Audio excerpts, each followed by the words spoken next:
don't even really know where to go from here, because it's kind of like, because you're from South Africa and you've been kind of traveling the world, and you somehow find your way into the Void studio.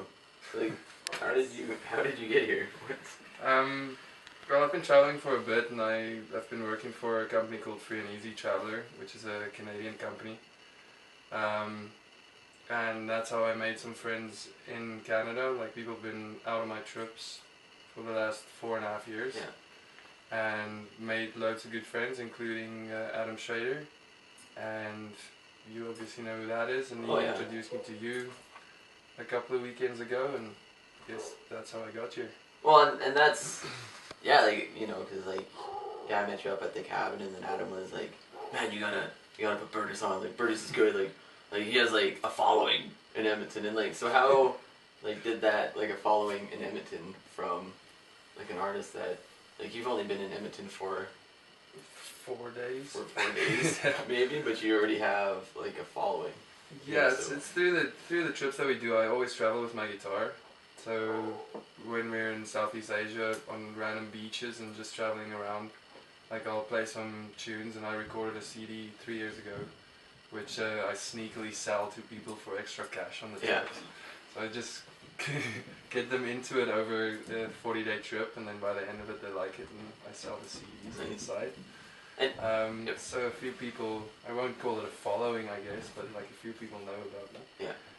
And like, where did that guitar come from? Like, where did you get that guitar? Because that guitar is probably like the raggediest guitar I've ever seen. It's like held together smashed twice, with glue. It's been in the ocean twice. Now, why? Why would your guitar ever find itself in the ocean twice? Like, people tend to, like, I've only heard like your story of it going to the ocean, and then a story of somebody playing a guitar in a shower. But like, I've never done that before. I might try that next. Well, the first time was a boat accident. We flipped a boat over. Yeah, and that was on one of your trips? Yeah, that was one of my trips. They are safe enough. But yeah, we flipped a boat in the Philippines, and my guitar, together with everybody else's iPods and cameras and everything, went down. So it was like shaking water out of my guitar. Yeah. Strong bitch for sure. And then like a couple of weeks later, because I always had this urge when I get drunk sometimes, like, to throw my guitar into the ocean. And that day I wanted to do it, and the one Filipino guy stopped me. It's like, no, if you throw it in the ocean, I'm taking it. Yeah. I was like, alright. And then a couple of weeks later in Thailand, I got wasted and I threw it in the ocean. Swam with it for a bit, and the girl saved it. But it's still working. The neck's really strong. The box have been glued together like 4 times. But well, it has like a really nice sound to it, and there's like a lot of, I don't know, like, character. Like, it's really nice guitar. So it's been around. Like, I bought that guitar originally.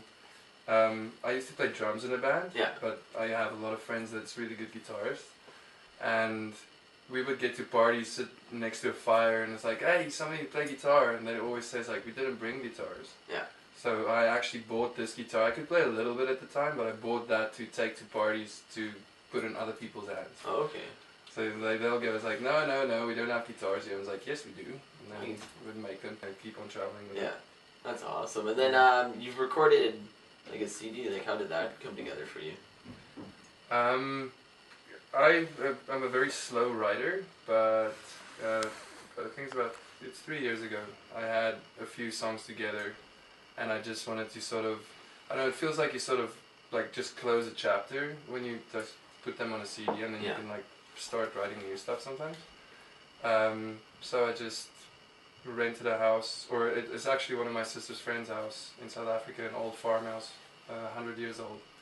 And we got the house, and my friend rented some gear, and we recorded that over a week.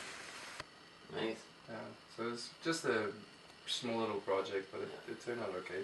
Well, and how's like the music scene down in South Africa? Like, I've heard nothing out of South Africa besides Cedar, maybe? Cedar is one of the bands that broke through at some point. Yeah.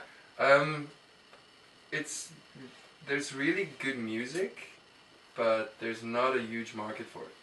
Like the Afrikaans which is my first language, the market for Afrikaans is huge and you can sell a lot of CDs, but the rock and roll market is really small. So there's amazing bands coming out, like probably weekly, but there's not much space for them to move. Yeah. Like even the festivals, a big festival in South Africa would be around, I think they just had one in August that was sold out and there was 16,000 people. Really? That's huge. So it's big, but if you compare it to other places like Reading Festival in England where you have 70,000, 80,000 people, then it's really small still. Yeah. And out of all those people, a lot of them students, and they don't always have the money to support bands in the right way, if you know what I mean. Yeah. So there's great music, but there's not enough people to keep all of the bands going. Like you'll talk to most of the people down there, and they'll still have a day job and just play over weekends and all that kind of stuff. I think that's the story for that's anywhere with local music. Yeah. But so, like you recently retired from Free and Easy, right? Yeah. Like, are you kind of entering a new chapter of your life? Maybe kind of putting. I am. A guy called it the blues last night. But like I don't know where I'm going from here. I would like to play some more music, but yeah, I've been traveling with this company for the last 4.5, 5 years. Some of the best times of my life. So now I'm kind of getting too old for it. Yeah. But yeah, I have to make some decisions over the next few months. And then to decide where I'm gonna go and what I'm gonna do. So is that like partly why you decided to come up into Canada, or? It's actually a girl. Nice, as it always is. I've got a lot of good friends here, so like it was easy to make that decision to come and see a bunch of people that I know and come to the Free and Easy reunion parties and just hang out. But yeah, sort of one of the main things that made me decide to come was a girl in Toronto. I won't say too much about that. Yeah. So, but it sounds like it might be time for you to kind of start settling down, eh? Yeah, I don't see myself as somebody that would just get a 9 to 5 and just like do that and settle down in one place. I would like to still move in the future, but just take it a little bit slower.